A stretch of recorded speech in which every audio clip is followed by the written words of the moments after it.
ia le tua o tātou au lia mai nei tau sanga lua whelua sifuru. Ia, e masani lava tātou ia, e fōninga mai e fōu tau sanga tau fōu na fōu mea umalava. Ia, pe tai le toifuanga lava nei, ia, e nao no whainu mera lava. Ia, au tātou lava ma le vā ma le atua. A le mea sili leo ni tā ua i le vā nofo i tātou mon tātou whaola. E le istangata e fōu lalo lanei, nei lo tangata e whaafōwina lo no soifuanga ia kariso. Pauana i le vaai al tusi pa ia lawa ia, pauale na o le me fōu, nanga whai mai poto solmona. E le se me fōu lalo le la. Ai whaamoe moe le nei whaasoa. Ia, e whaafōwina i lawa o tātou tangata ia so whaiso. Le soafa manu malo iso kariso o te whaapea tuai tā lofa lawa matali ena mai oe. Ia, i le tātou le sona mua nei, o le urua i le sona le nei kuata mua o le tau sanga lua whelua sifuru. Ia, whaaftai i le atua i le whaasopo mai o loto soifua o i paanga. Ia, ma oe le nao whaafonga mai le nei fo i whaasoa po lunga o le televisi i Amerika Samoa, po lunga fo i upenga te whailangi i so se no fuanga o le lalolangi o le maua me nei whaasalango. E ta lia ma le fifi na mai oe tātou porkalame le nei. Whaatalo watu fo i sunga Chris. Tārofa. Lo whaaftai Chris i le whaonga ina fo i o le soifua auauna. Ia, tātou whaasoa ili whina ngalo le atua, tātou le sona nei o le sona mua mea sistasi nei o le sona e ese le mātanga o fi. Ua le a tātou so inai. E nisi o tustusinga mawae ma le silisilo ni tāua i to tono le afionga le atua wale lo so inai. Iwa lo anga, Chris. Amen. Ia, o tusi o Tanielu o tātou la so ma tatanoa i le kuata atua le nei. Ia, whaamoe o le a tātou malamalamaaga. E le ngata i le finangalo le atua o lo nā tie tono le o tusi o Tanielu. Ia, e whapea fo i tu langa o te pena ino tātou wa o aso le unga. Ia, le e whaata tau ia, telo whaata taunga walo anga ia. Mario. Ia, o la o whata tātou talo ia na sopolo le tātou whasoa. Le atua vi ia lau a fio. Amen. O oe le atua o Samoa. O oe le atua o le laulangi ma le atu laulau. Iyo. Talo ia te oi e whamanuia le nei le sona ma le whaasoaina o le ulua i le sona neo netu sanga. Amen. Ia, ine o mātou manino malamalama i le whaawaina. Ia, o le malamalamaaga auani so le sona o lo mulimuli mai. E so ina tusi o lau ona Tanielu. Whamanuia mai se o le whaapitoa lawa e Maimoa mai se o whaafonga mai. Ono Yesu. Amene. Amen. Ia, o le autu o le nei vai aso mua lausunga Chris o le autu leo te loe au imtua ma ta ua i so se enga tis pa ia o le Faitau ma malamalama Iyo. tele wa me moia tele tangata e Faitau na on Faitau ia ai no malamalama le malamanino e pe ole tatou mau autu le se ta Faitau ma autu na watu le no e te whaasoa mai eire o mau autu le mau e tu so ngā luenga lom ta upo e malu fo upo e a fo e torsfuru se ta Faitau ona mo e atu leo Filipo ua whaalongo atu ia te io o Faitau i le perfeito Isaia ona whai atu leo ia po ue la ngona e ia mea wa e Faitau ina ua whai mai ia o te roe e tā wol fisiri o le fisiri o maa ngai alau whai kau ai po e la ngona po e malamalamama i le mele Faitau ia la se tā ua le sona faavae nei mo le malamalamaaga o whaafonga O le fitaui. Me mua na le tatu le sona le kuata nei la whaasolo le. O le fitaui le lei. Ia, pe fo na wha umal tatu tausanga le na mai atu nei. Ia, o le ta upu le na wha uma i le tatu le sona muli fo. O le fesiri le ta ua o le afo e o le te ingo le nuu o le atua. E fitaui le lei la mo i tatu i ono po nei. Pe on ta ua fo il tato talato mua le e a fo e faavae il tato le sono kuata te le fa moenga sai ai i le laulangi mai tato lo no fo ai il fesuasoani ia mai o centurio o mai atua il fa moe fa pe le a fa le leia ma le leia tili tu lango lo soifuanga e pe tai e uma le centurio le ta o nato le centurio lus fu le e Faitau tono le afeiva se lau a mata mai lafi selau se o lafi selau I vaiva o fa mai se moli mau o tato Maimoa ele o folinga fo ele folinga lei mai le laro langi pe ona ese fa moi ono tele o bea sa tutupu mai wa tate mantu aso lao o tato o la iti foi tupulanga leo mata na matua tai ya o la tate fewa I Sabavali le yaini awala fewa yai o awala ye ngi la mole ele yola pau isi o fewa wila ia na a kimu o palpala uma bea la o mango matutu ma asa soifua mola ia tato tunu tu langa sai ai fo leo no ma vaenga la io la langi leo o tato mai tau ina nei tato mol mau ina o tumu ai bea ma ai pe tai ele o folinga mai o le atu ia ia soifuanga yon pone lon pona walis fa tingo bena waso lai a fo aano faise maliu ia waso nei o tai maliu ai vai so ma tono la fanga ma ole tu so fu maloloina ai pe tai la o le fionga le Atua e fe tau ia I te miu yes le la ia le ona foi ona fe tau I le matua le e te tala I le tato tau sangal de a wai e fa lua el matua le maua ai foi ale perfetta le o sapakuka le fa mai le ngango le tu sapakuka tusi na ia fai ona mo le tangata e Faitau tusi ia pe foi la tusi o Tanielu o tusi o Tanielu na fa tau tonua mo na pone o tato lo soifua mo lai la rolangi malama ono le folinga foi le mautinoa lo ia nei le anga yatu I lumo la rolangi o tusi pa ia a tato Faitau ia malamalamaaga ona le ai leo se me tato te pole ai pe tato te atu ngalu ai fa pe oe le lopo fe me la fai el nei o langa ona o le afionga le Atua na fo na faavae lungo o le fengenga osi ma le folfolanga le Atua I lona fa maoni la no fengenga no fai el tangata lona fa tusa ma ia le la foa ai le ai nga tangata le inga tonga le mule ia le afo le afionga uma le Atua ele fa o tanga o lo ia Yesu Kristo le alo le Atua o le fa tusa le o le tangata na fai le Atua le tangata le ala tato fa soa ma tato tal noi nel tato Lesona le so fe tau le tato ia tato Lesona mo no polo tato la nei ia wai o le vaenga fa pitona fa uma tuaire ia nai upto mo ia o Tanielu o le perfetta o le teimi o le uma ele o se teimi vola e to ye sona vaenga I tratu atu o Tanielu o le perfetta o le teimi e fa I uai me uma il tala fa solpito o le ainga tangata amen o le sa tano Lesona le te atu nei le vaenga taimi le na I Tanielu le vaenga foi le sa o I Paperonia mai tele ala o isi to inga tatonunga pe o ye ni so ila to tatonu vaenga le ta o le dispensation manatu ala to le fa tatonga tu so Tanielu mo le taimi na o vaenga taimi na le ntala no ita to le sona le mo vai atu ia pe ta ile o sa no foi mai ta ua o le tu so Tanielu le o lo tusia fe au e tala fe ngai le mane unga ai ele ngata ina ai o lo ye le vaenga mo fe au ta ua le mo tato fa so fo il ne vai aso o tu so Tanielu o ngata tonu ia Yesu le na mau e lo so long ia o ani vaenga wai o tu spa ia tola vai mo o tato te loe ele to ye se dispute il mena o tu spa ia ato o nga tonu ia Yesu o ani vai nga tu so Tanielu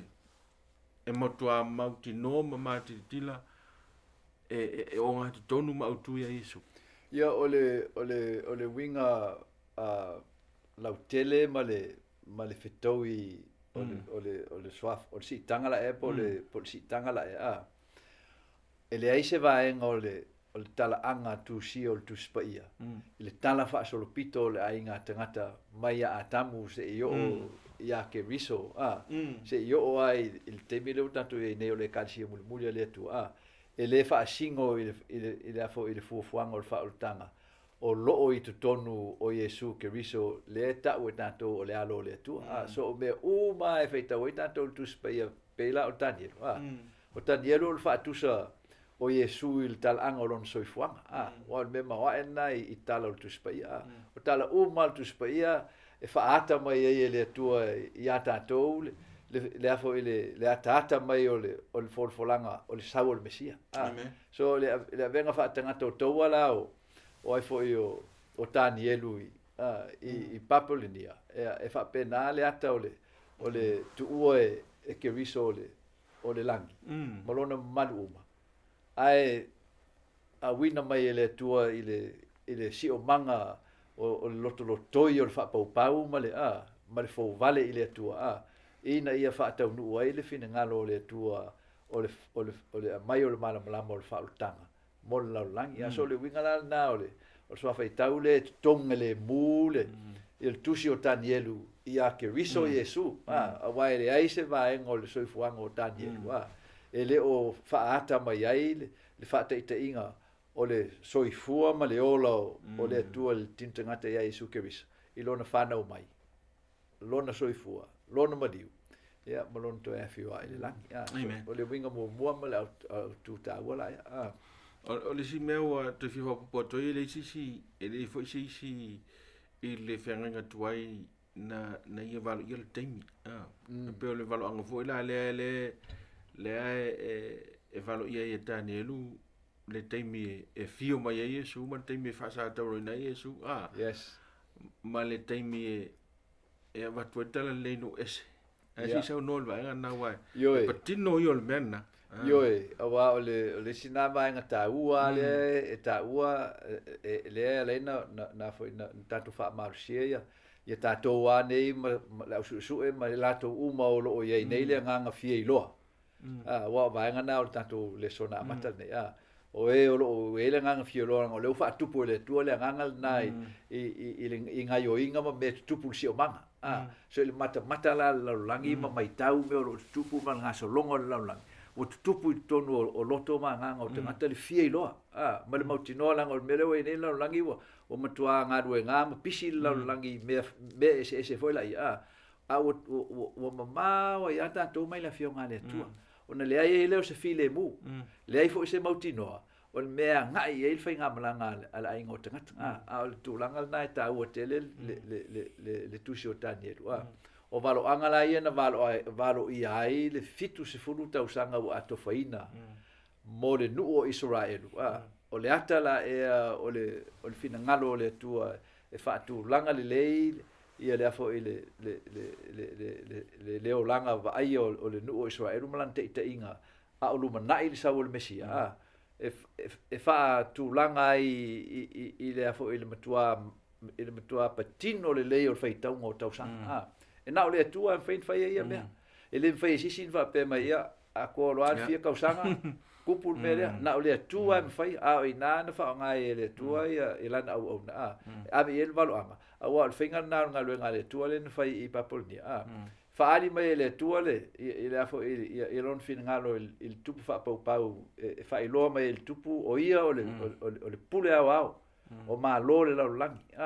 o ia foi o le pule au o tupu e tu mai te i malo la al te me atas la fo e fa ali mai le tua e ala ia na perfetta i lona nu le fa ma oni o na folfolanga ma na malo ama e ta i ai la to ina i oni i vai lona to fa tu oni i ngalo ia la to le tua le la to te auauna ai o le tua e o le mana ma rosi malava o le tua me faina na sau mai le langi sau fao mai oe mai mea leanga o lo fata mai ai oe la lang o le awala na le fa ngai le tua na mai ro le tua i fa ma ninga o lona o lana pule awala e i me uma e ala lai valoanga na mai lo le fitfu tau sanga o fitfu tau sanga lana nana fafao e le tu i tonu le tau sanga tonu masina aso mai tu la fa nau mai e le mesia fa u nai le mesia non baptisonga ma fa sa toro nai le mesia o tau lang ofo mol togi o laino lang sala launa le faavae mai ai le kalesia kevisiano mai le vai teimi la e o mai le so ia no tulo le ia male valo anga fo le lua fe mal tosi la fe fi matai ia ona tato ona tua male o masol salo o tangata fia masol salo fo le fa tawanga i le au o si fia le tua me uma ina o fa ta tia mai le tua lana valo ia o fa so longa o malo tu sai mala na pule se io il fatto la ia mal faavae no lona malo o le malo e faavau e le mafai ai ona vai lo tanto fatto tua e moni fa mauni folanga le tua e o mai le unga o le langi mal ang sala mal pupu ngale ai fa ola le tua fa vai le tua no malo mo no amen o le ta Faitau ina le mau fole tu sanga me ta pe van fo beto funua o le tu se Faitau ile tangata fo ile unuka le sa Faitau tu spa ia ai le malamalamama mai tau fo la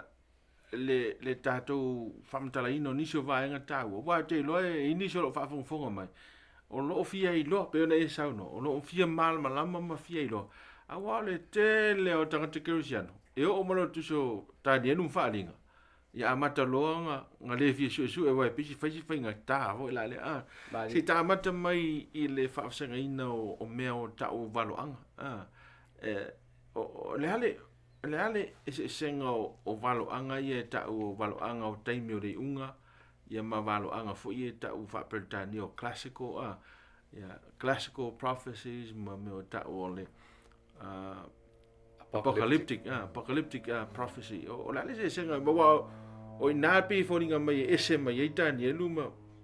mai one mai tele o perfect o telo la valoanga e telo fa te taunga fa tau tal fa so pito la langi se yo la vele si sa no fa pulanga vai ngai i tato le sono le ta su nei la fa tala mai mo tanto uma nei lo ye le nau fi lo o le ki mo mual na tanto nei lo su el tusia ta te fi lo fin ngalo le tua o valo angala ia le ra o tanto mo mai tato le to ta wo ta su ia vai ngai le o man sa ta penga le tua nei mai tanto awala tanto te fa tanto i lo ale il ta uo vai ngai o valoanga ina ia malama le la sa i linga ma su e tau na manino le ata tole se sengo o valoanga na lua o valoanga mo pe ta uo valoanga o temi o le unga e ma otim patino le fa upunga time of the end longa winga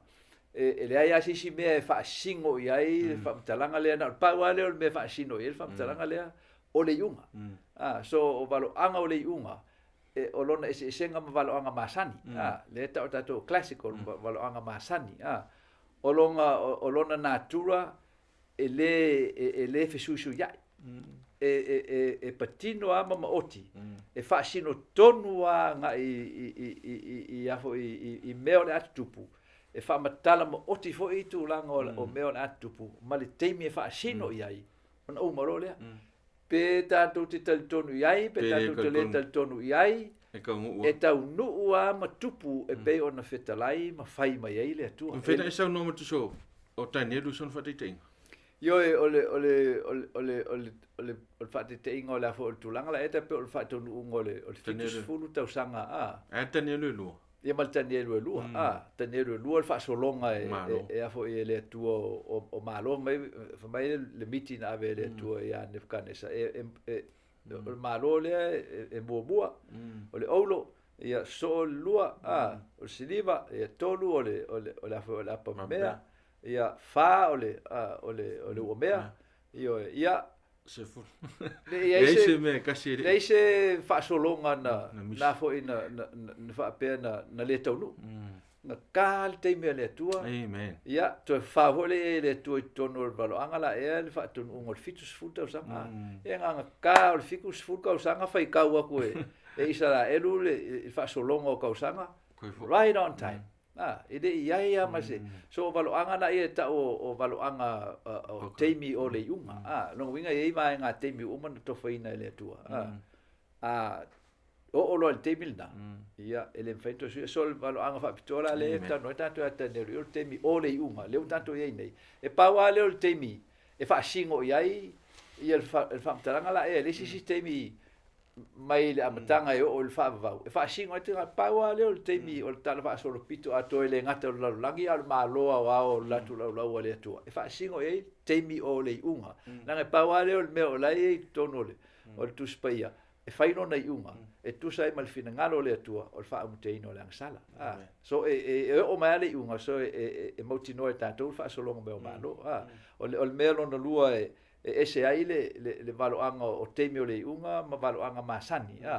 o meu o fai o meu fatusa mo wata fatusa la mo meu valo anga masani e fa nga le tua ia mea masani mata pe o le laau a fai se fa tu so laau en fai le fa ngale le tu le laau e fai ele fa tu sa o fa tu se fa ngai va lo angol temi le uma e le oni me masani ai tato il siomanga e fa ngai le tu mo me o ata fo e pe ni ata mai i le bate te se va engol vani monimo e pe o meu o manu fe ai ia o le ona e fai apa au o afo o le urosa e afo e ona fodinga e se atu ia o le afo o le na Mary e fa apa au ia ma le manu e le fai e sisi na fa matala ai vai o urosa e ulu ngutu leona ia o fodinga fa penala le e afo e fa tau e mo valu anga o le temi o le unga e tau mai ai e fai asi ese ole le vasenga la e tu ia ele tu le valo anga la ono lona ta ua sisi le i lante te inga mo ai ngata ia ona fa uma le vai nga lon tolu e ala ese le ia valo anga ia o le fa ali mai o lana pule ava ia mali tu langa le fitu na yo le tu o le fine ngalo nga o le tu ele ava noa e tu ia e fa pe e mo eso ava no fa alua ile lo fatu no le tu langa it's final o le valo anga le o le valo anga e ma oti ile fa i winga o fa msino nga le tu ele to ia si vai nga e pe o me fa to e tato tano anga pe tato fa talenga o le lo fatu no le tu e le tu ma pe e o mal temi e i uai o nei u lo le ya le la fa to il vai ngale e o la tale o tu i walang masani na po walang so faiso le masani la vatato a conditional most of the those practices for fa to no ina ilusta yo o le tua pa to le la si na le la umta tu na o le paepae le o vai ngale ya anta o lo i fam tala ngoisi me lo to le se isa no mai il structure po le auiga tusi o Tanielu vai e fodinga mai e lua ngana na e tusi Tanielu ngana e peru le ka vai le tau pe lua o fitu ia mam tau moni na tusi le ngana aramaika em fene sa no na sina vai ngala vo le vai ngana tusi le ngana e peru le structure ngai fa nga e taua le il tatu fam tale no vai ngala e o tatu su e tatu malamalama le fam tala mai o vai nga ia mo tatu su fatasia o le fatu langa po le fausanga o le afo o tusi o Tanielu e fa pitolo lona fa solonga langa e fa pitolo lona fa lona fo lona winga autu so le vai nga pitu silian ta una e tonu il fa tu langa le tusi o Tanielu o le fa mafa ina e le tua o lana maula e fia fa mautuina il mafa fa o le tangata il fa solonga la o le maula o tu langa la e le to te fa solo mai le il afo il Tanielu lua se io o Tanielu e se fulu malua o wa o nana e amin po Tanielu fitu Tanielu lua fa solo Tanielu fitu so le masani o le tusinga o le afo o valo anga ele autostala e Peru ma nu o le Atua e fa ngai la tole le awala e fa ai lo mai e ma mafatele le tua ma ta o tele le tua e lana maule ta fa tal mai on fa ngale la tu langa le o toe fa mtala o fa mtala mo ya fa mtala la ia toe fa mtala ia on toe fa solo ho le fa mtala le mea ta sila tu sia so le tusi la o il fa solo la mo la fa ta ne lua a bele miti ya nepkanesa o le fa solo mai nanga ilalo ia na umale na bele miti ya nepkanesa fa solo mai le afo ile imta potolu fa mtala mai ele lave inga o Tanielu mai le luo leona ia ai o mai mta po fa o fa mtala mai ele fa msinoina ele Atua o nepkanesa molona le nga wai le il tam fainga le Atua e fa sao ia mai lona winga fo ile fa maulunga ia ai o fo le lima ia o fa mau tu ele Atua le vainga ma mafa o lana o ngala ina ilana fa msinonga wole pela o nepkanesa na molo na no salmoai ai o mai lona lona tari wole isa vanoa ia ona muta i rola i o le roftu noa ma vesina le malo ai o mai le afo le ta poono o fa matala mai le fa sauina ma la ve ngo Tanielu mai luo leona oi sorry o le ta ura to la ve ngo mo o le o Tanielu o wo Tanielu la ve ai mai le o nga mu le asa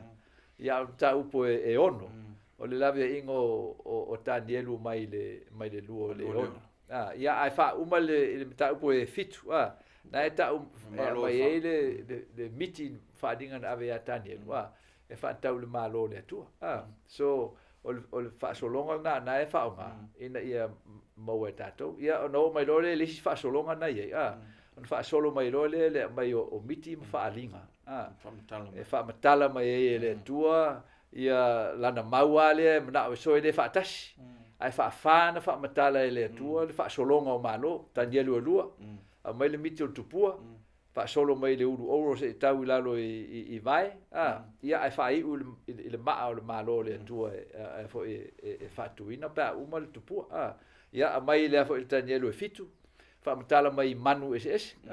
ia ai fa uma le fo le fa msinonga le Atua e fa i loa mai ele le amatanga o lana fa msinonga io so ye vai nga e fa solo e fa mafa e fa solo mo na fa mafa mai le Atua le fo ile le tau tele